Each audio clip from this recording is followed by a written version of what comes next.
Rasmus Højlund gives Manchester United hope this season in the Premier League. Hojlund made his debut against Arsenal, worked the channels well, pressed hard, and we're going to dive into the tactical side of his game as well. But Manchester United were well beaten by Arsenal, 3-1. There's question marks on Manchester United's squad, with Eric Ten Hag having to field both Harry Maguire and Johnny Evans in 2023 in a Manchester United defence. The owners have absolutely ruined Manchester United, and they really need to leave sooner rather than later. Of course, Manchester United setting up in a 4-2-3-1 against Arsenal with Christian Eriksen at the base. United played well out of the back, but failed to really get the moves in the final third. Their only real opportunities came on the counter-attack with Marcus Rashford, Christian Eriksen, Bruno Fernandes, Casemiro, and of course Alejandro Garnacho when he got on the pitch. But talking about the first part of the game, obviously Eric Ten Hag has improved Manchester United, and one of the big concerns last season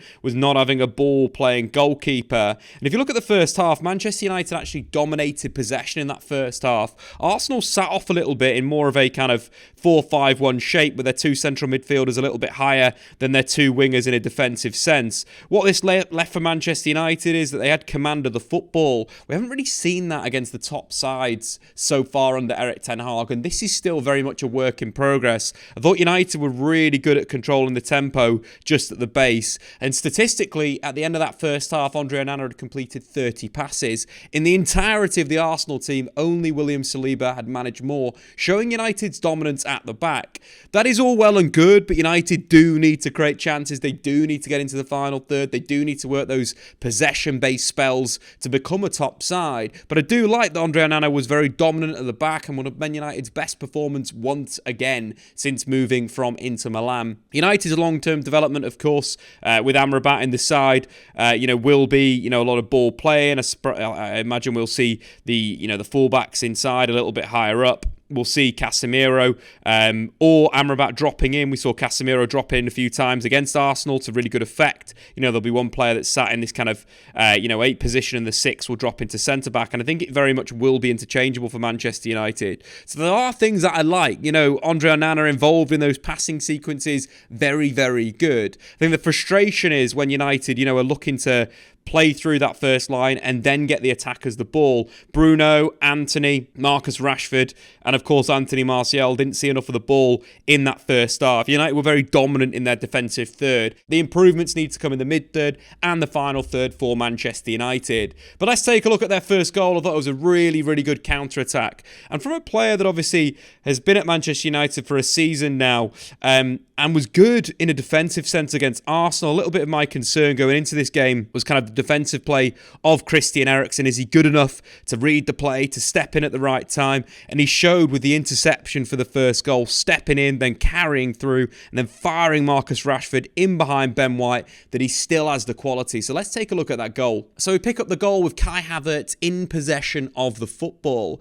The big thing in this situation in terms of Christian Eriksen and his defensive work, it's really good to make up the yardage and read the play. Arsenal were dominating possession. They were simply looking to move the ball from one central midfield to the other in Martin Odegaard.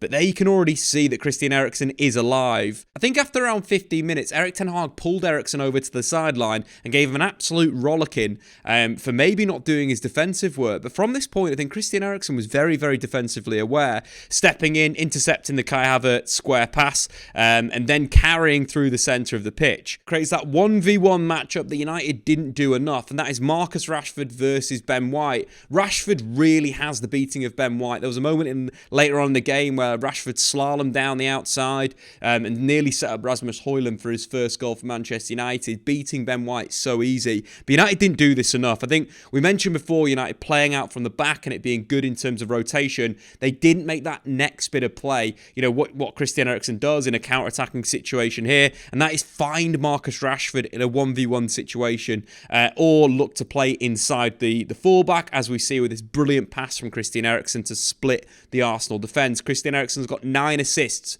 since moving to Old Trafford. No Manchester United players got more in that time. in the Premier League, of course. Rashford in the penalty area, we know what he's going to do. He's going to try and drive at you. He's going to try and shift you and then cut into a stronger left foot. He does it really well on Saliba and on Ben White. Pulls them one way, drives inside and cracks a really powerful shot into the back of the net to give Manchester United the lead. The big thing with United, I think, that needs to kind of improve in these moments, of course, is, they're good on the counter-attack. These counter-attacking moments have always been United's speciality in, the last sort of 5 years, especially since Marcus Rashford got into the first team. But I think United do need to kind of progress their attacking play, progress that possession play out of the back to allow, United to really gauge, a better sort of quality of playing through. There were another moment where, Eriksen won the ball back and fed Martial. Martial had a shot and of course it was blocked, and then Rashford's shot was well blocked by William Saliba. There's definitely, an angle for United on the counter-attack. We know that they're very, very good in these counter-attacking moments, Marcus Rashford especially. Rashford's the second player ever to score in 3 consecutive Premier League appearances against Arsenal after Robin van Persie in the 2012-13 season. But I think the big thing we've got to talk about now, of course, is the impact of Rasmus Højlund. It was evident for everybody to see. The first thing he did, a simple ball into the channel, fighting, wrestling with Gabriel, driving inside, and then potentially could have won himself a penalty. That intensity and that ability to, allow United to play that simple ball into the channel will give them another weapon in possession. Speak about that sort of, possession play out the back with United. At times that they do need to go long. They do need to stretch the opposition in behind. Hojlund is going to do that. But as well, I loved his intensity. His pressing was really good. United have lacked a 9 that presses pretty much for the entirety of the tenure since probably Wayne Rooney and Carlos Tevez. Really aggressive centre forwards that are going to squeeze the play. It's going to give United such a great platform going forward. But as well, what I liked about Rasmus Højlund, his pace on the counter-attack was absolutely frightening. There was a counter-attack with Marcus Rashford with the ball wide left. Højlund was breaking through the middle. Rashford needs to be a lot more heads up with Højlund. I think previously, because United's number 9, a Weghorst, maybe not be the greatest goal scorer, and Martial in current form is, I don't know what he is, but Rasmus Højlund has got that speed to make the break, and Marcus Rashford should have got his head up and fed the big Danish striker in behind. United had a really good sort of spell of domination with Højlund as the 9 for about 15 minutes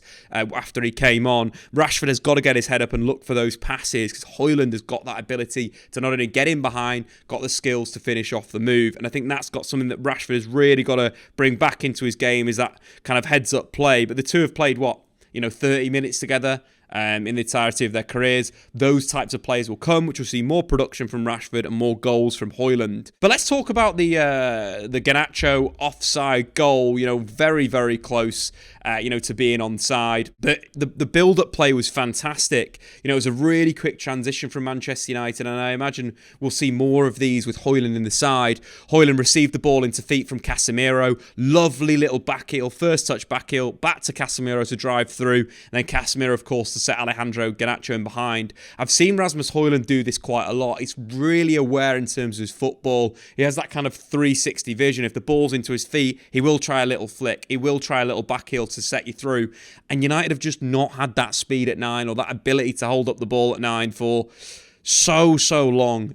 But again, a really good move from United, really good counter-attack. Garnacho in behind the defence. Fantastic pass from Casemiro. Perfect weight on it, really good positive touch away from the defender. It's really important to kind of recognise that when you've been played through, that you take that touch back across, to the centre of the pitch to really cut off that defender getting back. Because imagine Garnacho takes a touch, either down to the, more to the left wing or across the defender. It allows the defender to get back in, but that first positive touch completely kills the defender. The finish is fantastic from outside the box.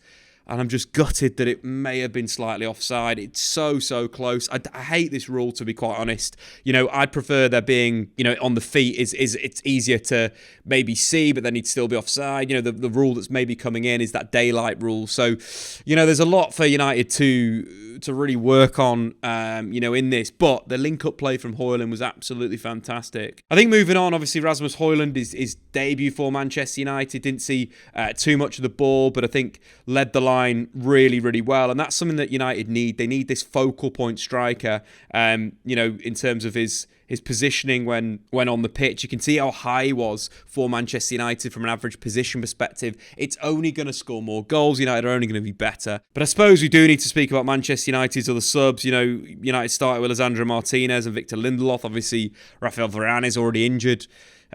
Both centre-halves went off with injury, and Manchester United went to their bench to Johnny Evans and Harry Maguire.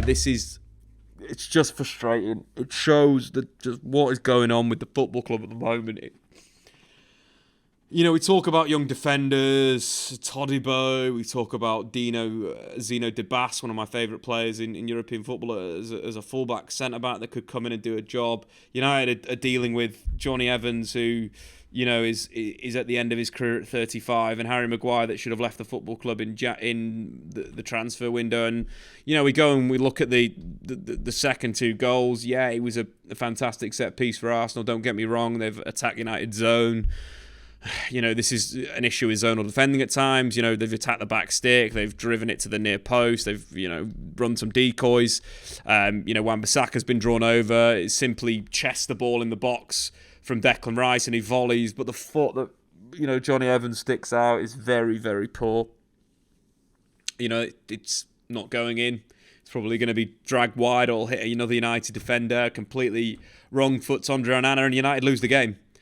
And this is the frustration that United have Harry Maguire and Johnny Evans as their, fourth and fifth choice centre-halves for a team that is supposedly want to compete for Champions League and Premier League titles. You go to the third goal of the game. There's the picture. Right there, Johnny Evans is playing Gabriel Jesus on by an absolute mile. United want centre-backs that need to be dynamic, they need to be quick, they need to be aggressive in central midfield, they need to not be slow, old centre-backs that Harry Maguire and Johnny Evans are. And that is the big concern for Manchester United. Where are they going with this? Where are they going with this entire team, with this manager? Because you can completely understand why Ten Hag would be frustrated. He's come out and said very positive things after the game. In terms of the plan and the compactness, the pressing, the moving of the ball was good. Which, again, I thought the counter-attacking was good. I thought the possession play from the defensive third was good. But there's still a lot of, room to grow. And you think about the United squad as well. Where's Jadon Sancho? And Erik Ten Hag said after the game why he left him out. On his training performances, we didn't select him. You have to reach the level every day at United. You can make choices in the front line. So in the game, he wasn't selected. This is a player that was signed for £73 million that's not training at the right level, that as well is not turning up on time. And it's absolutely embarrassing. It's shocking. And, Man United at the moment need to get rid of him. You need to get rid of a lot of players, but that is the life we lead right now, guys. There is still positivity. I really feel Rasmus Højlund's going to be, the next big thing for United. I think his quality is ridiculous. Rashford, in terms of overall performances and consistency, will go up playing with a 9 like him. So there's a lot of things to look at in a positive light, but there's an underlying frustration there. Why did Man United take so long to get the deal done for someone like Amrabat, the player that covered the most ground at the World Cup, that played for a defensive Morocco team that would be absolutely perfect for a game like this? It's just a few things, guys. But anyway, that's been my thoughts, guys. Get in the comments below. What impact will Rasmus Højlund make at Manchester United? And when the United need to splash the cash to sign even Ferguson, so we can have Ferguson and Højlund up front. That's my dream. But anyway, guys, have a great week. Smash like and, of course, get into the comments if you got any feelings. Statman Dave, out.